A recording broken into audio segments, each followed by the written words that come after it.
चला झालं झालं. अरे काय आहे? काय करताय? हॉस्पिटल आहे का वेड्याचं हॉस्पिटल आहे?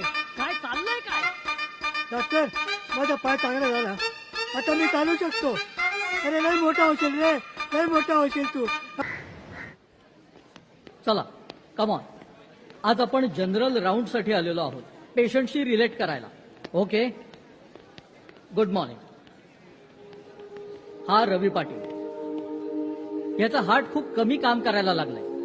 त्याच्या हृदयाला रक्तपुरवठा हळूहळू कमी कमी होत चाललेला आहे. ऑपरेशन करायला हवंय, पण बीपी कंट्रोलमध्ये नाही, कायम हाय असतो. त्याच्यामुळे तब्येत खालावत चाललेली आहे.